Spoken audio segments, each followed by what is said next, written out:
As rockers and guitar gods from the classic rock era go, no one has a more mythic backstory than Steve Miller. His tale reads like the origin story of an ancient deity.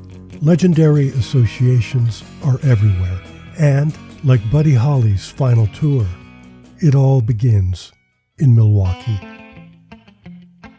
Welcome to Wisconsinology on Music, a series of 5-minute episodes about the Badger State's deep involvement in the history of American music. Presented by 91.1 The Avenue in partnership with Wisconsinology.com. I'm your host. My name is Frank Anderson. Steve Hayworth Miller was born in Milwaukee in 1943. His mother was a talented amateur jazz singer, and his father, Dr. George Miller, was a huge music fan who had a very unique hobby for the time. He enjoyed recording live jazz music on his wire recording machine.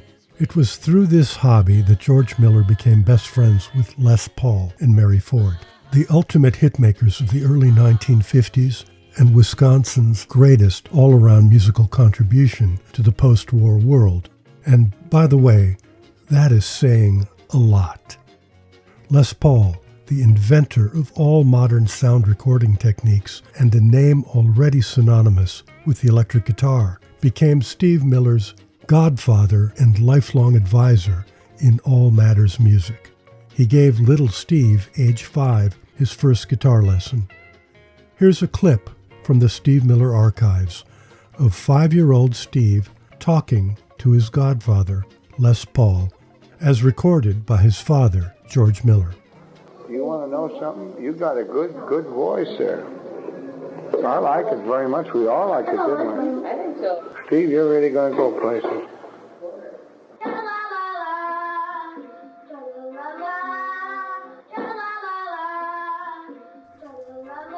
When Steve Miller was 9, his family moved from Milwaukee to Dallas, Texas.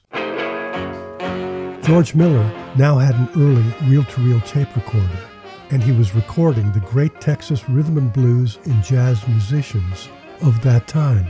In this way, young Steve Miller was introduced to such luminaries as T-Bone Walker, Charlie Mingus, and Tal Farlow.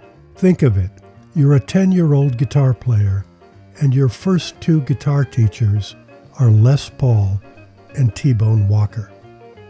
Steve Miller returned to his home state with his high school best friend and future hitmaker Boz Scaggs to attend the University of Wisconsin in Madison. There, Steve formed the Ardells, a hard-rocking frat party band that included many future music luminaries, some of whom would become the basis for the first lineup of the now famous Steve Miller Band.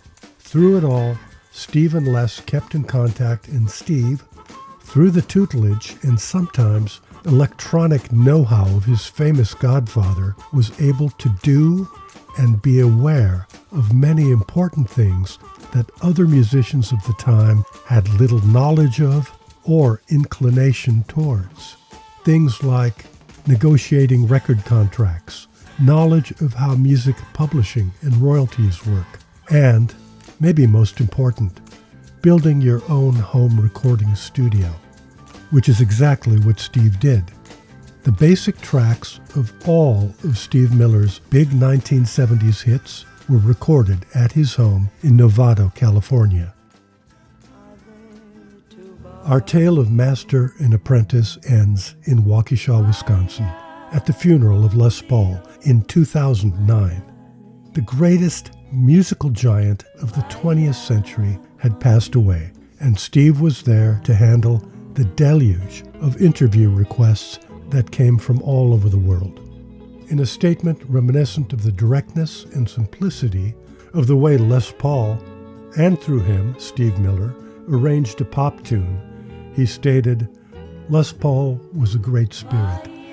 He was my musical guide and my main inspiration." You have been listening to Wisconsinology on Music, brought to you by 91.1 The Avenue and Wisconsinology.com. Until next time, I'm Frank Anderson.